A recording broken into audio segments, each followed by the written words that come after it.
You're listening to The South Stands, a Buckeye football podcast by Ohio State fans for Ohio State fans on Apple Podcasts, YouTube, Spotify, and SoundCloud. Welcome back to The South Stands, a Buckeye football podcast by Ohio State fans for Ohio State fans from the West Coast. I'm your host, Zach Moore. Today is Wednesday, September 28th, and I'm here with a quick preview of number 3 Ohio State's matchup with Rutgers this coming Saturday afternoon in the Horseshoe.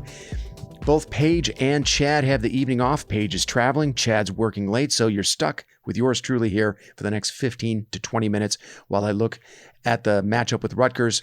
Before I do that, though, I have a couple of quick follow-up thoughts, kind of looking back on last Saturday's blowout win over Wisconsin. And I referred to this on Sunday's pod immediately after the game.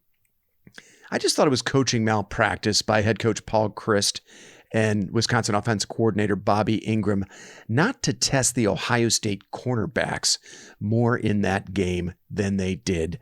Now, you have a true freshman in Jair Brown and a redshirt freshman in J.K. Johnson out there on islands.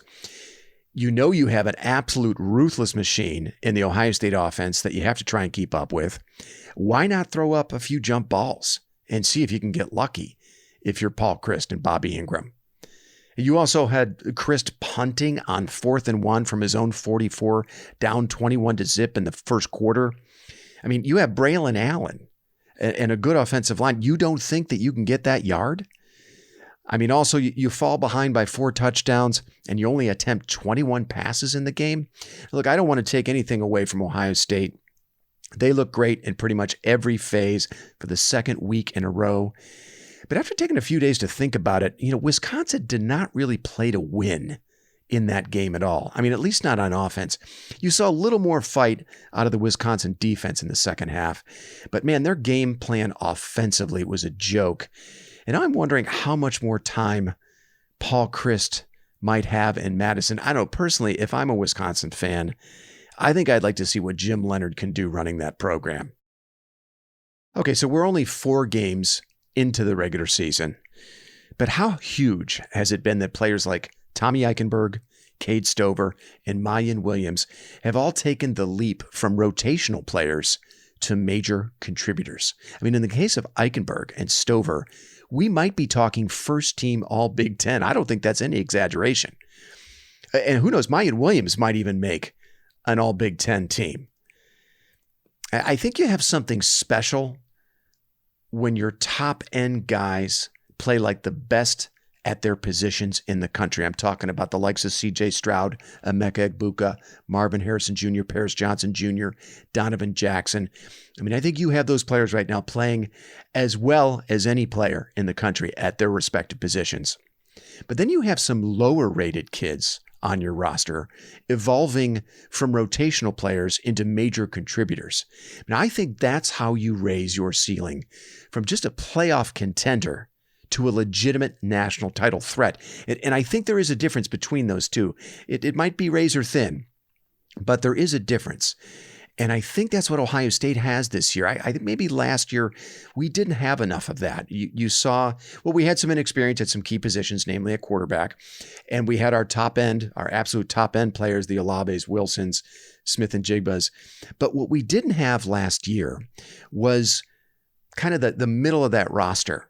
The rotational guys from the previous year evolve into major contributors. And that's what we're seeing so far this year with Eichenberg, Stover, and Mayan Williams. I think you also add to that the fact that you have a star-studded 2021 class as sophomores now, all starting to come into their own and play major roles on this year's team. That's another key ingredient, I think, for a legitimate national title threat. This is a thought I had during the week. And I think that's why we've seen Ohio State really just take this massive leap between weeks 2 and 3 against Toledo and against Wisconsin. They've just played at a completely different level than they did in the first 2 weeks. Okay, one last thought before we dive into the Rutgers matchup. Actually, it's a question. Has Jackson Smith and Jigba played his last game in a Buckeye uniform? Now, Ryan Day said earlier this week that there is now no timetable for JSN's return. I got to say, if I'm Jackson Smith-Njigba coming off a 1,600-yard, 9-touchdown sophomore year, and I'm dealing with a nagging hamstring injury this season that I've already re-aggravated once, attempting to come back too soon, which is what happened against Toledo, and I have millions of dollars hanging in the balance, I don't know. I mean, we're only 4 games in, but I would have to consider it. I certainly would not blame him if that's what he's thinking right now. We don't know how serious that hamstring injury is. We'll probably never know until well after the fact. But I don't know. I think Smith-Njigba has to be thinking about it. And I hope Ohio State fans are preparing for the possibility. I'm not saying it's a certainty. I'm not even predicting it. But I think in this day and age, I think you have to prepare for it if you're an Ohio State fan. And the decision for Smith-Njigba could be made all the more easy given the fact that Emeka Egbuka and Marvin Harrison Jr. are playing so well and that the offense as a whole is playing so well. I mean, he's probably less inclined to feel like he's leaving his teammates hanging by not coming back because they're playing so well. So, and I understand that that's a far lesser consideration than the NFL money, of course. And as a huge fan, of course, I want JSN back, but I certainly wouldn't blame him if he didn't want to risk it. So whether he plays this season or not, I think he's a first-round pick.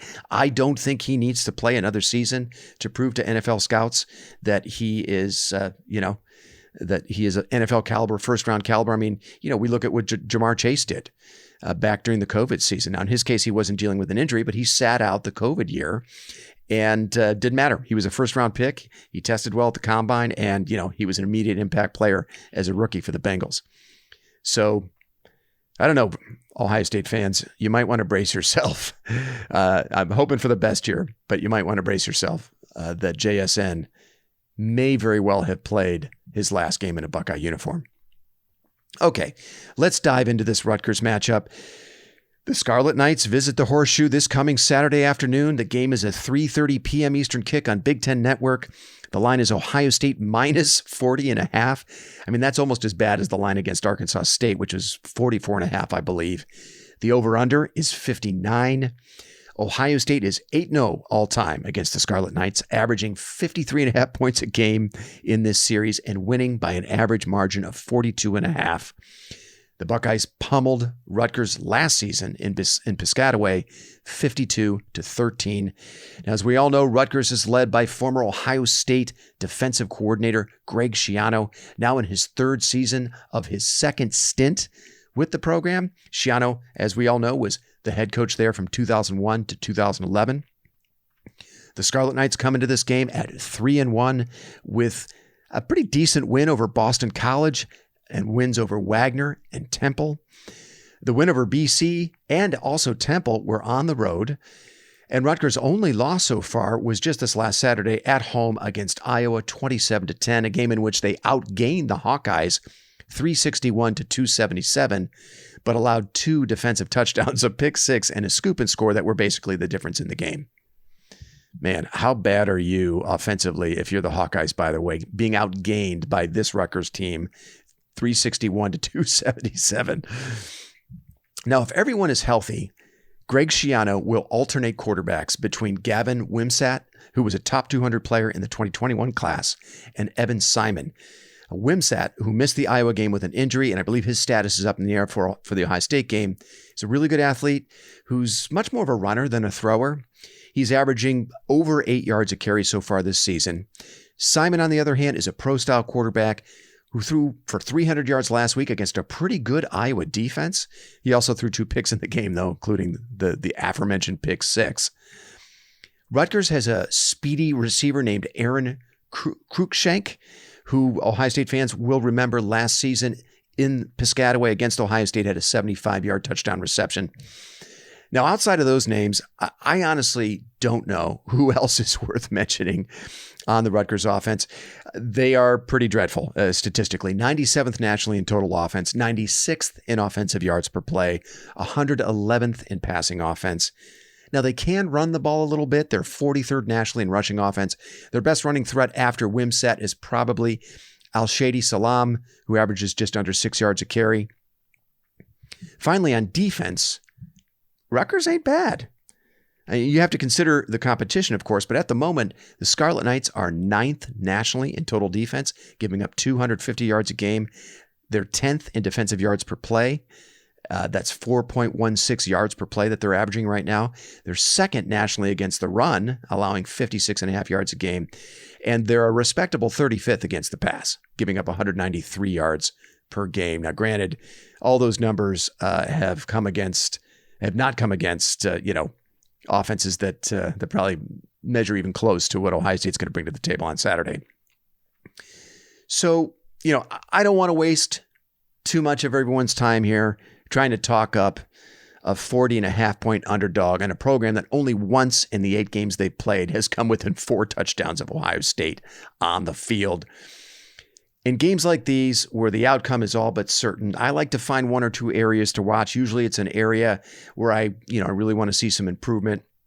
So now the last time Schiano brought his team to Ohio State was back in 2020.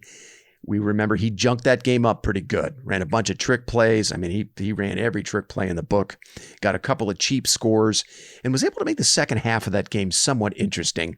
And I'm expecting more of that in this game.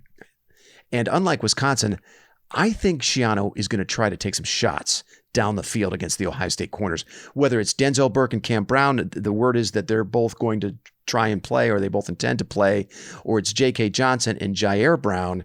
And that's the one area that's still a bit of a question mark for this Ohio State defense. So I'm expecting these young corners to get some work on Saturday. And I'm anxious to see how they respond, even if it's only against Rutgers. And beyond that, I just want Ohio State to come out of this game as healthy as possible. They've had a lot of kids miss time so far this season. Just, turn out the lights on Rutgers as quickly as possible and let your reserves finish this game. And let's get everybody out of there as healthy as possible. So my concernometer readout for this game is a 1. I don't think this Ohio State team, with the way they're playing right now, is going to allow any of the same funny business that happened in the second half of the 2020 game against Rutgers, the last time these two teams played in the Horseshoe. My score prediction is Ohio State 56, Rutgers 14. Now, I also have score predictions in absentia from our friends Paige and Chad.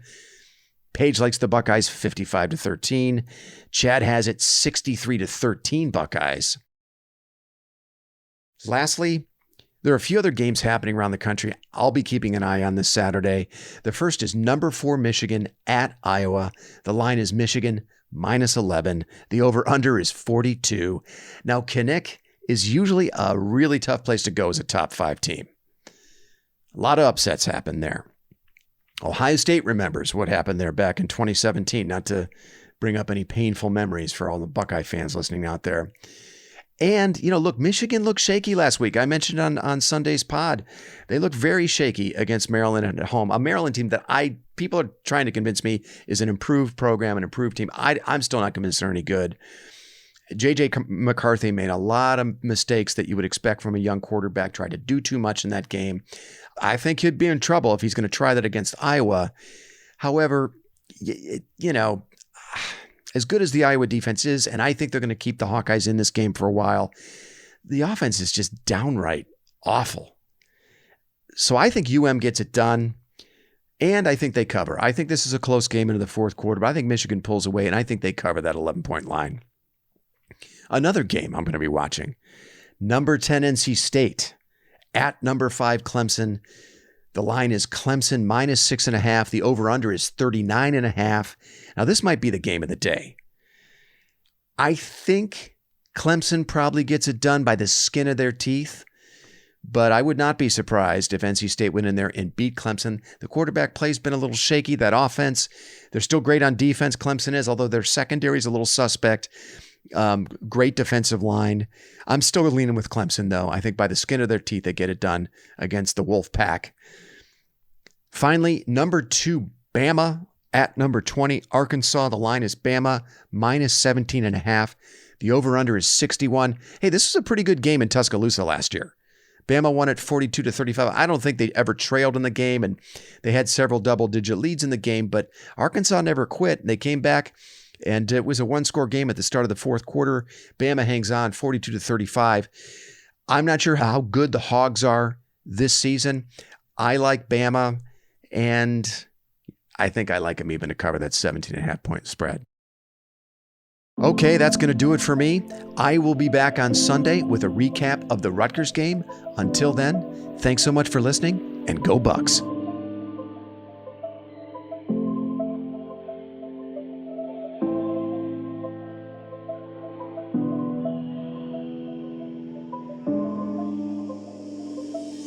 You've been listening to the South Stands, a Buckeye football podcast. You can follow us on Twitter, Instagram, and Facebook, and visit our website at southstandsosu.com.